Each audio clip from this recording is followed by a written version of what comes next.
നമസ്കാരം. CPM യോഗത്തിൽ മുഖ്യമന്ത്രിയെ കടന്നാക്രമിച്ച് പോളിറ്റ് ബ്യൂറോ അംഗം MA ബേബി. മുഖ്യമന്ത്രി ആഭ്യന്തര വകുപ്പ് ഒഴിയണമെന്നും മന്ത്രിസഭ പുനഃസംഘടിപ്പിക്കണമെന്നും CPM കൊല്ലം ജില്ലാ കമ്മിറ്റി യോഗത്തിൽ ആവശ്യമുയർന്നു. ഒന്നാം പിണറായി സർക്കാരിലെ മന്ത്രിമാരെ രണ്ടാമത്തെ ടൈമിൽ മന്ത്രിയാക്കേണ്ട എന്ന് തീരുമാനിച്ചതിനു പിന്നിൽ മുഖ്യമന്ത്രിക്ക് രഹസ്യ അജണ്ട ഉണ്ടായിരുന്നുവെന്നും ആരോപണമുയർന്നു. പിണറായിക്കെതിരെ കൊല്ലത്ത് വെടിപൊട്ടിച്ചത് MA ബേബിയാണെന്നാണ് ഇപ്പോൾ പുറത്തുവരുന്ന വാർത്ത. പിണറായി വിജയനും MV ഗോവിന്ദനുമെതിരെ അതിശക്തമായ വിമർശനമാണ് ജില്ലാ കമ്മിറ്റി വിലയിരുത്തൽ യോഗത്തിൽ ഉയർന്നു വന്നത്. കൊല്ലം ജില്ലയിലെ വിമർശനങ്ങൾ എല്ലാ പരിധികളെയും ലംഘിക്കുന്നവയായിരുന്നു. ബാക്കി ജില്ലകളിൽ തിരുത്തലാണ് ആവശ്യപ്പെട്ടത്. എന്നാൽ കൊല്ലത്ത് മുഖ്യമന്ത്രി ആഭ്യന്തര വകുപ്പ് ഒഴിയണമെന്നും മന്ത്രിസഭ പുനഃസംഘടിപ്പിക്കണമെന്നും നിർദ്ദേശമെത്തി. ഇവിടെ യോഗത്തെ നിയന്ത്രിച്ചത് MA ബേബിയാണ്. ഏറ്റവും മെച്ചപ്പെട്ട ചർച്ച എന്ന വിശേഷണത്തോടെയാണ് പോളിറ്റ് ബ്യൂറോ അംഗം MA ബേബി മറുപടി പ്രസംഗം ആരംഭിച്ചത്. അടി മുതൽ മുടി വരെ തിരുത്തൽ പ്രക്രിയയ്ക്ക് വിധേയമാക്കുമെന്നും ബേബി പറഞ്ഞു. പിണറായി വിജയനെതിരെ നടന്ന വിമർശനങ്ങളെ ബേബി ഫലത്തിൽ അംഗീകരിക്കുകയായിരുന്നു. പാർട്ടിക്കുള്ളിൽ ഇത്തരം ചർച്ചകൾ അനിവാര്യമാണ് എന്ന് പറയാതെ പറയുകയാണ് ബേബി ചെയ്തത്.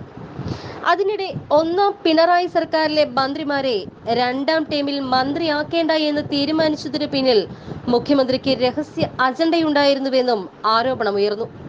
എല്ലാ അർത്ഥത്തിലും ബേബിയെ മുന്നിലിരുത്തിക്കൊണ്ട് പിണറായി വിജയനെ കടന്നാക്രമിക്കുകയായിരുന്നു CPM ജില്ലാ നേതൃത്വം കൊല്ലത്ത് ചെയ്തത്.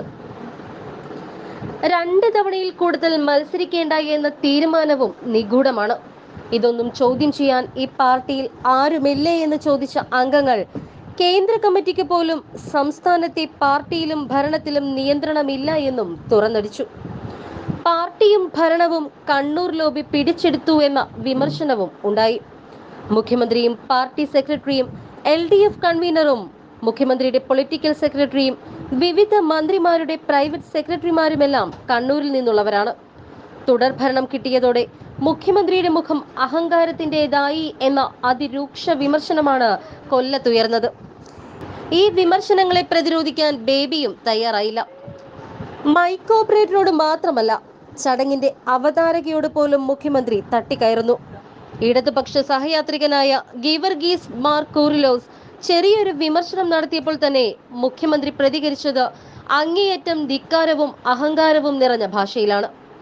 ഒന്നാം പിണറായി മന്ത്രിസഭയിലെ അംഗങ്ങളെപ്പോലെ കഴിവുള്ള മന്ത്രിമാരാരും തന്നെ ഇപ്പോഴത്തെ സർക്കാരിൽ ഇല്ല. മുഖ്യമന്ത്രി മാത്രം തുടർന്നപ്പോൾ ധനവകുപ്പിൽ TM തോമസ് ഐസക്കിനെയെങ്കിലും നിലനിർത്തണമായിരുന്നു എന്ന അഭിപ്രായവും ഉയർന്നു വന്നു. R ബിന്ദുവിന്റെ മന്ത്രിസ്ഥാനം ബന്ധു നിയമനമായിരുന്നുവെന്നും വിശദീകരണമെത്തി. സാധാരണ യോഗത്തിലെ പ്രധാന നേതാവ് ഇത്തരം പരാമർശത്തെ തള്ളിപ്പറയുകയാണ് പതിവ്. എന്നാൽ ബേബി അതിന് മുതിർന്നില്ല. ലോക്നാഥ് ബെഹ്റയെ പോലുള്ള ഉദ്യോഗസ്ഥരെ നിലനിർത്തുന്നത് ആരുടെ താൽപര്യപ്രകാരമാണ്? സംസ്ഥാന secretary MV Govindan, EP Jayarajan തുടങ്ങിയവർക്കെതിരെയും രൂക്ഷ വിമർശനമുയർന്നു. കണ്ണൂർ ലോബിയെ നിയന്ത്രിക്കേണ്ടതിന്റെ ആവശ്യകതയാണ് കൊല്ലത്ത് ഉയർന്നു വന്നത്. ഈ ചർച്ചകളിലെ വികാരം ബേബി CPM പോളിറ്റ് ബ്യൂറോയിലടക്കം ഉയർത്താനും സാധ്യതയുണ്ട്. CPM-ൽ തിരുത്തലിന്റെ ഭാഗമായി നേതൃമാറ്റം അനിവാര്യമാണ് എന്ന ചിന്തയാണ് കൊല്ലത്തുള്ളത് എന്ന് വ്യക്തം. എന്നാൽ ആരാകണം ആ പകരക്കാരനെന്ന് കൊല്ലം ജില്ലക്കാർ പറയുന്നുമില്ല. CPM സംസ്ഥാന സമിതിയിൽ KK ശൈലജയെ മുഖ്യമന്ത്രിയായി കാണാൻ ജനം ആഗ്രഹിക്കുന്നുണ്ട് എന്ന പരാമർശം P ജയരാജന്റെ ഭാഗത്തു നിന്നും ഉണ്ടായിരുന്നു.